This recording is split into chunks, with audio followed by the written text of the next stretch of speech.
Alors bonjour à tous, moi c'est Influence Ishuga, vous êtes sur blogx.de. Alors aujourd'hui on se retrouve pour une nouvelle vidéo où est-ce que nous allons parler de mon avis sur le K-drama Moneyest Korea qui est tiré de la série originale qui est La Casa de Papel. Et donc avant de commencer cette vidéo, n'hésitez pas à me rejoindre sur Instagram parce que je suis vraiment très active et je poste régulièrement du contenu. Et donc sans plus tarder, je vous laisse avec la suite de la vidéo. Donc pour les nouveaux et les nouvelles qui arriveraient sur mes vidéos où est-ce que je donne mes avis sur des films, séries, K-drama, animés, tout ce que vous voulez, cette vidéo est segmentée en plusieurs parties où est-ce que d'abord je vais vous parler du synopsis, après je vais vous laisser avec, je sais plus s'il y a 2 bandes ou 3 bandes originales de Netflix, si vous voulez collaborer avec moi pour donner des avis sur ce que vous sortez, ce que vous proposez sur votre catalogue, n'hésitez pas à me contacter parce que là j'ai trop envie de faire des vidéos sur Moneyest Korea et La Casa de Papel, donc ça serait quand même bien hein, que vous me sponsorisez pour ça. Bref, et puis après je vais vous dire plein d'informations sur ce K-drama et pour finir je vous donnerai mon avis. Est-ce que j'ai un avis est-ce que j'aime bien, j'aime pas, ou un avis général global. Voilà, c'est comme ça que va être segmentée cette partie. Donc Moneyest Korea, c'est un remake slash spin-off de la série originale La Casa de Papel. Donc dans ce K-drama, nous allons être plongé dans un univers où est-ce qu'on sera déjà en 2025, où est-ce que vraiment commence à se dessiner le braquage. Et à ce moment-là, nous sommes dans une Corée réunifiée où est-ce que les deux Corées se sont mis à un terrain genre d'entente et il y a la monnaie de la Corée réunifiée et c'est ça qui va nous faire plonger dans ce braquage. Je vous en dis pas plus. De toute façon, vous avez dû certainement voir La Casa de Papel, donc ça suit bien sûr à peu près, ça suit le même schéma. Il se passe des trucs, mais il y a des trucs genre qui diffèrent selon La Casa de Papel et selon Moneyest Korea. J'ai regardé une vidéo de quelqu'un spécialisé en pop culture qui disait qu'il n'y avait pas beaucoup de différences, alors que moi j'ai là de notes avec beaucoup de différences, que ce soit le même truc mais les scènes se passent peut-être pas forcément au même endroit, tout ça. Donc là je vais vous laisser avec les bandes originales de Netflix. 큰 돈을 훔친 강도는 쫓기다 죽거나 감옥살이를 하게 되지만 엄청나게 큰 돈을 훔친 강도는 세상을 바꾸고 영웅이 되기도 하거든. 단일 강도 사건 역사상 최고액을 탈 거니까. 그리고 대중들은 이 지상 최대 이슈를 라이브로 보면서 우리한테 열렬한 환호를 보내겠지.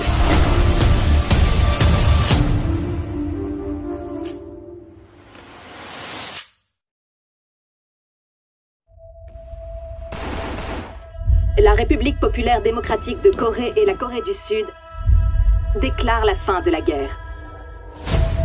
Les deux Corées mettront en place une union économique. Elles se sont mises d'accord pour créer une monnaie commune.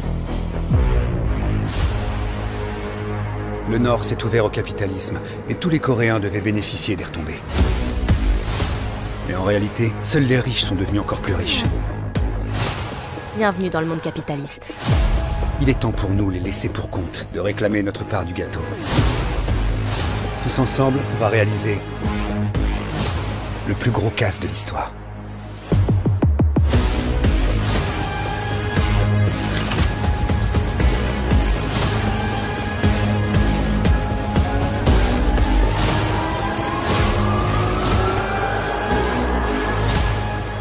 On va faire des horreurs.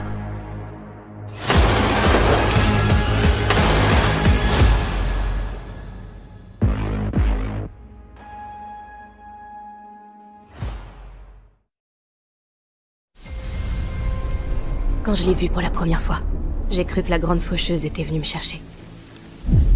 C'est toi, non? T'es qui, toi? J'ai un plan. Un truc énorme. J'ai vraiment envie que tu me rejoignes. Comme vous pouvez le voir, notre train traverse actuellement la zone d'union économique. Le Nord s'est ouvert au capitalisme. Tous les Coréens devaient bénéficier des retombées. Mais en réalité, seuls les riches sont devenus encore plus riches. Nous allons voler 4 000 milliards de won et nous volatiliser. Tenez-vous prêts tout le monde.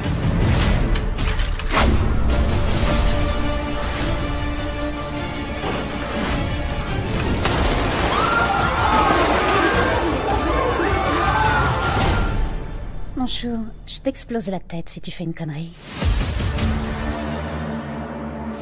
Les Sud-Coréens en rang à ma gauche. Les Nord-Coréens en rang à ma droite. Si l'un de vous désobéit aux règles, les membres du camp adverse seront punis. En cas de prise d'otage dans une installation comme la Monnaie, les deux Corées devront former une unité d'intervention conjointe. Cela dit, avant de commencer à négocier, ne devrions-nous pas au moins connaître nos noms? Vous pouvez m'appeler professeur.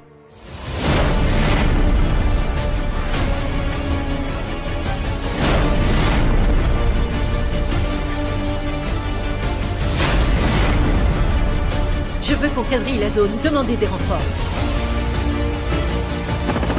Ils vont nous abattre sur place! Ouvrez le feu.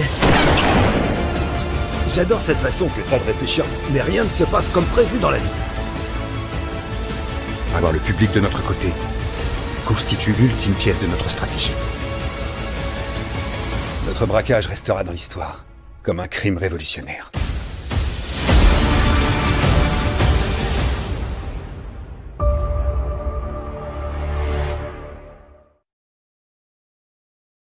Donc moi j'ai toujours appelé pour l'instant Moneyest Korea, Moneyest Korea bien sûr. Sauf qu'en fait c'est un titre beaucoup plus long qui est Moneyest Korea Joint Economic Era. Donc en anglais ça veut dire littéralement House of Paper Joint Economic Era.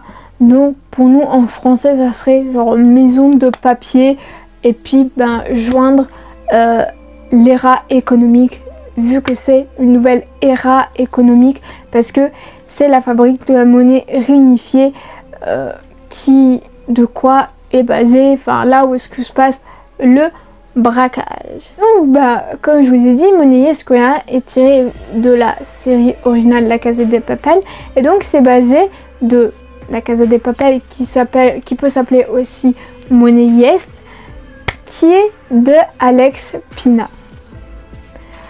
Donc pour cette version coréenne, il y a eu quand même une nouvelle genre réécriture, parce qu'ils ont adapté tout ça à leur culture. Et donc je vais vous dire toutes les personnes qui ont écrit Moneyest Korea. Donc il y a Ryu Yong-jae, Kim Won-che, et pour finir nous avons Choi Sang-ju, qui est aussi la dernière personne qui a travaillé sur l'écriture de Moneyest Korea. Et là je vais vous laisser avec le florilège de tous les acteurs, actrices dont je sais leur rôle et dont je sais c'est quoi leur nom d'acteur. Je vais vous laisser avec ce florilège là, comme ça vous pourrez admirer la beauté de ces acteurs.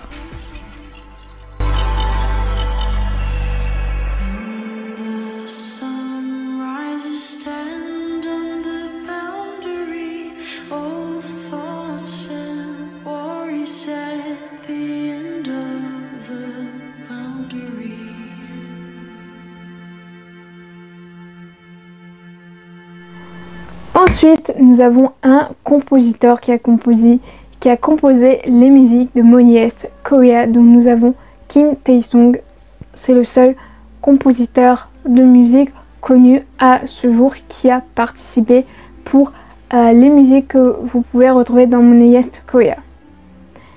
Autre information, bien sûr, ça a été fait tourner en Corée du Sud, et bien sûr la langue d'origine c'est le coréen. Après dites-moi, est-ce que vous avez regardé la version coréenne sous-titrée ou la version française sous-titrée coréen, ou la version française sous-titrée français? Oui, je regarde français sous-titré français.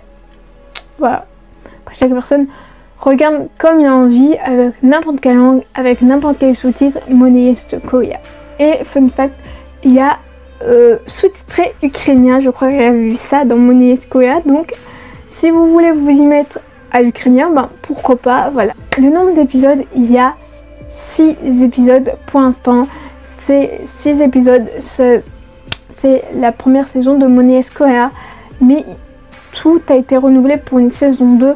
Le temps que dure Money Heist Korea, les épisodes déjà sont très longs parce que ça peut aller jusqu'à 1h15 et donc en moyenne les épisodes ça peut durer entre 63 minutes et 78 minutes.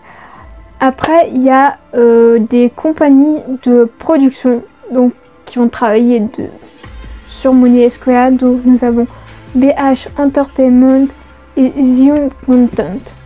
Après bien sûr le distributeur c'est Netflix et c'est sorti le 24 juin 2022. Alors l'original network c'est Netflix encore une fois.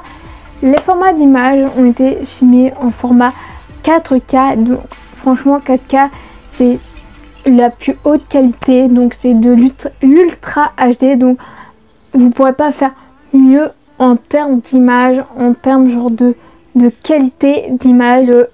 L'audio format c'est par Dolby Digital. Après bah, bien sûr ça suit comme je vous ai dit la chronologie de Money Heist, La Casa de Papel.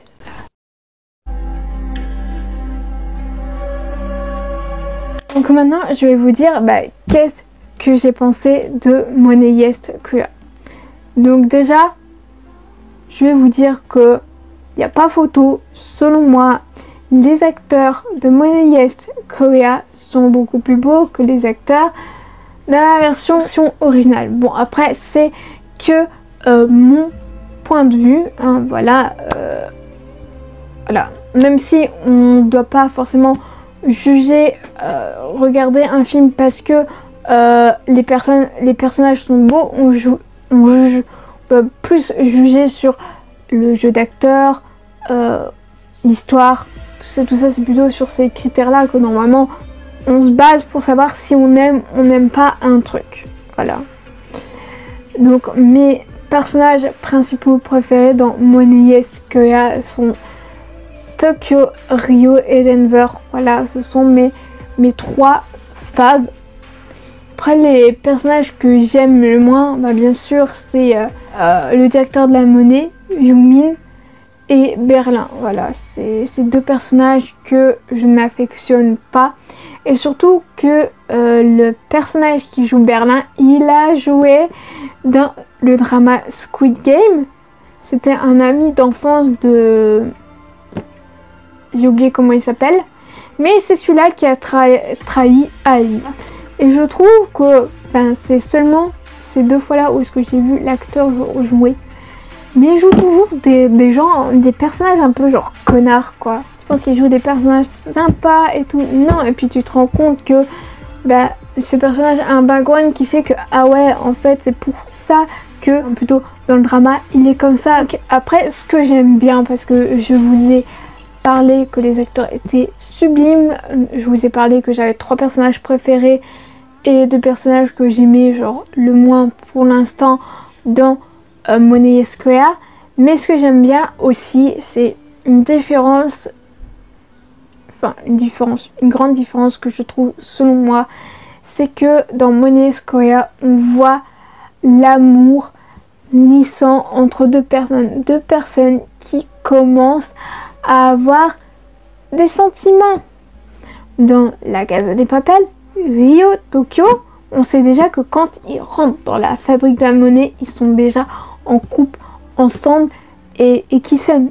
Déjà, je savais que Rio, Tokyo, ils étaient ensemble. Bon, je savais que Rio, Tokyo, ils étaient ensemble et que dans Money Heist Korea, ils étaient soit déjà ensemble, soit ils allaient être ensemble.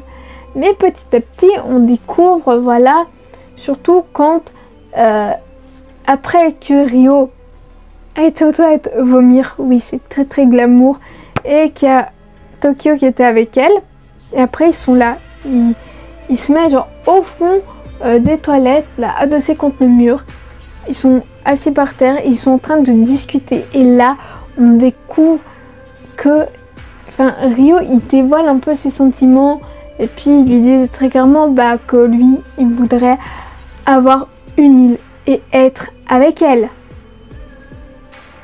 Et ouais, finir sa vie genre comme ça, quand ils ont genre terminé le braquage. Et là tu te dis, et là tu sais qu'ils sont pas encore en couple et que l'amour est naissant envers elle. À la fin, quand il a dit encore un truc par rapport à lui et elle, bah elle lui a dit je sais plus quoi, mais après elle s'est barrée quoi. Et puis même Moscou, il a découvert que oui, Ryo avait le béguin pour Tokyo. Alors là, on voit cet amour naissant. Pareil, je trouve que Yumin-sun, qui joue Monica, non, Moni Escoria, et Denver, là, on voit plus très clairement comment l'amour entre les deux personnages sont venus. Parce que Denver qui parle genre du directeur de la monnaie en mode bah lui c'est un connard, voilà, enfin il lui dit pas très clairement mais il lui fait comprendre que bon je vois très bien que maintenant avec le directeur de la monnaie c'est plutôt ton truc, enfin plein de trucs, enfin je sais pas, genre il y a des discussions que Denver il a avec Yumin-sun et que tu vois, que tu te dis ok, genre lui en fait il a envie d'être là pour Yumin-sun et il sait très clairement que le directeur de la monnaie bah, il s'en fiche d'elle. Enfin c'est pas qu'il s'en fiche mais après qui est téléphoné à sa femme, moi tu te dis ouais c'est bon en fait il a quand même oublié Yumin-sun et puis quand il la voit c'est en mode genre oh et lui le directeur de la monnaie qui se dit oh mais je suis sûre qu'ils sont en couple et alors t'as une femme, t'as trompé ta femme, ok, t'as trompé ta femme, mais on voit très clairement que Denver, il commence à avoir le béguin pour Yumin-sun, et elle qui dit, non mais en fait, toi t'es un braqueur, je m'en fous de toi, nanani nanana. C'est elle, au départ, qui a dit, mais non, mais de toute façon, à partir de maintenant, c'est moi qui changerai mes bandages. Puis après, finalement, bah, tu te rends compte que c'est lui qui dit, non mais, quand tu sortiras d'ici, tu m'oublies, tu trouves un mec bien. Et c'est que là, ils s'embrassent. Oh, elle l'embrasse. Puis elle dit, bon, est-ce qu'il va venir l'embrasser? Et oui, il est venu l'embrasser. Mais là, on voit très clairement les personnages qui s'aiment, qui sont amoureux. On voit comment ils sont arrivés là pour s'aimer. Que dans La Casa de Papel, je me suis demandé d'où, comment, enfin, on sait pas à l'heure actuelle où est-ce que je me suis arrêtée. Ben ok, ils ont fait des trucs moins de 18 ans, Monica, Denver, ok, ça je comprends, mais alors là, où était le coup de, enfin pour moi genre j'ai pas vu une scène, vraiment j'ai regardé mais je trouvais pas qu'il y avait genre des trucs flagrants qui montraient que oui potentiellement il y aurait le béguin pour elle. Je me dis d'où, comment elle a eu le coup de foudre ou lui, je ne vois pas d'où ils sont tombés genre amoureux. Donc voilà, c'est l'un des points pour moi qui fait que bah c'est génial de voir genre petit à petit les gens, les personnages qui ont genre des sentiments genre entre eux. C'est ça aussi qui fait que bon bah j'ai accroché à l'histoire. Après c'est sûr j'ai accroché parce que bon on part quand même dans un pays que j'aime bien qui est quand même genre la Corée du Sud. On nous parle genre d'une monnaie genre réunifiée, voilà. Après c'est sûr bon bah il y a vraiment le personnage genre à tête à claque, genre le directeur de la monnaie, genre qu'il est trop à faire sa petite victime, genre ça me saoule qu'il fasse trop le mec qui fait oh ma petite victime, oh on a voulu me faire du mal et tout, alors que lui bah, il crée des plans à tout va en mode bon bah peut-être que je vais créer ce plan là, je vais réussir, et en plus il dit ouais je vais essayer d'ameuter telle personne, on va faire ci, on va faire ça, on va réussir à faire ci, on va réussir à faire ça. Je me dis bon bah, on verra bien si ton plan marche, et puis finalement son plan il marche pas, et après bah il se fait engueuler par tout le monde, bah, voilà, il joue sa petite victime. Oh là là, c'est franchement un personnage que je ne peux plus me le voir. Je sais pas s'il va mourir, vraiment mourir dans le drama, on verra bien, mais voilà. Bon, je vais arrêter de m'égarer sur ça parce que j'ai pas forcément d'autres trucs à vous dire qui ont fait que j'ai aimé, pas aimé. Après, n'hésitez pas à me dire vous aussi qu'est-ce que vous avez pensé de cette première saison de Moneyes Korea par rapport à la première saison de La Casa de Papel. Chaque personne a son avis sur aimer, pas aimer, ceci, cela. Bah, moi, j'aimerais bien savoir pourquoi vous avez aimé, pas aimé, pourquoi vous avez peut-être pas regardé la prochaine saison, tout ça. Donc n'hésitez pas à me le mettre dans les commentaires, je vous lirai et je vous y répondrai, ça c'est sûr. Ma vidéo avis sur le K-drama Moneyes Korea est à présent terminée. J'espère que ça vous aura plu et si ça vous a plu, n'hésitez pas à le liker, à le partager sur les réseaux sociaux, à vous abonner à la chaîne en activant la cloche des notifications. Donc sur ce, on se retrouve pour de prochaines vidéos et je vous fais d'énormes bisous du sucre arc-en-ciel.